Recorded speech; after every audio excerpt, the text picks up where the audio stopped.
कहानी है सूखे आंगन की आखिरी हंसी। गर्मी की तपती दोपहर थी। धरती जैसे तवे की तरह जल रही थी। हवा भी जैसे थम चुकी थी। गांव के कोने में एक छोटा सा घर था जहां रहती थी सरस्वती बाई। सफेद बाल, कांपते हाथ, लेकिन दिल बिल्कुल माँ जैसा। वो अपने हाथों से आम का अचार बनाकर बेचती थी। उसी से उसका गुजारा चलता था। लेकिन जब ही वो अचार बेचकर घर आती तो उसे अपना खाली घर और अकेलापन जैसे काटने को दौड़ता। एक दिन जब वो जंगल के रास्ते से आम तोड़कर लौट रही थी, तभी इसे एक छोटा सा बच्चा पेड़ के नीचे बैठा हुआ दिखता है। उस बच्चे को देख सरस्वती बाई का दिल पिघल गया। वो बच्चे के पास जाकर बैठती है और बोलती है, बेटा तुम यहाँ कैसे?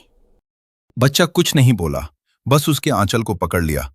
फिर वो उसे अपने घर ले आई। उस दिन उसका सूना आंगन। पहली बार हंसा उसने। उसका नाम रखा मोहन। और अब मोहन धीरे धीरे बड़ा होने लगा।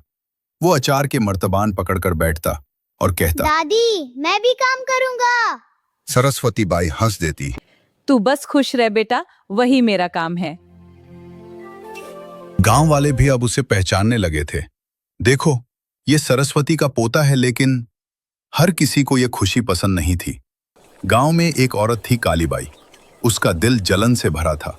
उसकी नजर हमेशा सरस्वती बाई पर ही रहती थी, क्योंकि कभी उसके बेटे ने सरस्वती बाई की मदद की थी।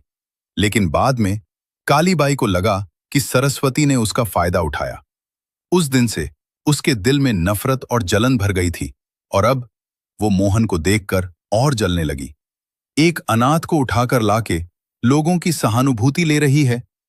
एक दिन काली बाई ने पूरे गांव में अफवाह फैला दी, वो बच्चा चोर है, मेरे घर से पैसे गायब हुए हैं। गांव वाले भड़क गए और मोहन को डांटने लग गए। मोहन रोते हुए बोला, दादी मैंने चोरी नहीं की है। तुमने की है चोरी। मेरा बेटा झूठ नहीं लेकिन बोलता। किसी ने नहीं सुना। सरस्वती बाई हाथ जोड़ती रही और बार बार बोलती रही, मेरा बच्चा झूठ नहीं बोलता।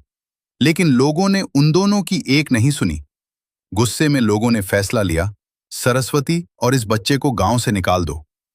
उस दिन उस बूढ़ी औरत का घर छिन गया। उसका अचार, उसके मर्तबान ऐसा मत करो, सब सड़क मेरी पर दादी फेंक के दिए गए। बर्तन मत तोड़ो। मोहन दादी चिल्लाता के रहा, बर्तन मत फेंको। दादी के साथ अरे, ऐसा क्या मत कर करो। लेकिन कोई नहीं रुका। फिर दोनों वहां से चले गए और चलते हुए जंगल में जा पहुंचे। एक पेड़ के पास फिर दोनों वहीं बैठ गए। उन्हें चलते हुए रात हो गई थी। फिर उस रात तेज बारिश भी होने लगी थी। सरस्वती बाई उस पेड़ के नीचे मोहन को लिए बैठी थी। मोहन उसके सीने से लगा हुआ बोला, दादी हम घर कब जाएंगे? सरस्वती बाई ने मुस्कुराने की कोशिश की और बोली, हम बहुत जल्दी घर जाएंगे बेटा।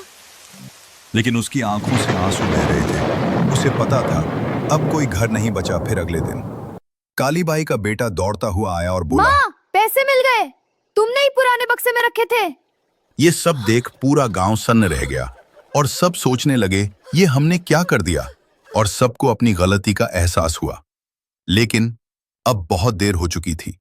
गांव वाले सरस्वती बाई को ढूंढने निकले। रास्ते में भी ढूंढा, जंगल, जंगल में भी ढूंढा, रास्ते, हर जगह हर ढूंढा, जगह लेकिन वो दोनों कहीं ढूंढा। नहीं मिले। लेकिन कहीं वो नहीं दोनों मिले, कहीं हमने नहीं सब मिले। जगह देख लिया। फिर देखो उन्हें एक वो पेड़ बहुत दिखा। बड़ा पेड़। हाँ, वहीं छिपे होंगे। मुझे कुछ दिखाई दे रहा है। फिर गांव वाले उस पेड़ के पास पहुंचे तो देखा उस पेड़ के नीचे मोहन बैठा था, लेकिन बिल्कुल चुप। फिर उसने धीरे से कहा, बेटा तुम चुप क्यों हो? दादी सो गई है। फिर गांव के कुछ लोगों ने सरस्वती बाई को छू के देखा तो वो हमेशा के लिए सो चुकी थी। उसके होंठों पर हल्की सी मुस्कान थी, जैसे उसे अब कोई दर्द नहीं था। लेकिन सबसे बड़ा दर्द, मोहन उसे हिलाता रहा, मैं बोलता अब रहा। कभी शरारत नहीं करूंगा, कभी आपको परेशान भी नहीं करूंगा। ये सब देख पूरा गांव रो रहा था। फिर काली बाई भी घुटनों पर गिर गई। बेटा मुझे माफ कर दो, मुझे बहुत बड़ी गलती हो गई। लेकिन माफी उस इंसान से मांगी जा रही थी जो अब सुन ही नहीं सकती थी।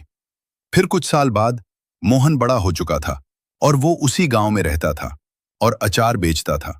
लेकिन उसके हर मर्तबान पर लिखा होता था, दादी का प्यार सीख, कभी कभी हमारी छोटी सी जलन किसी की पूरी दुनिया छीन लेती है। और जब तक हमें एहसास होता है तब तक बहुत देर हो चुकी होती है।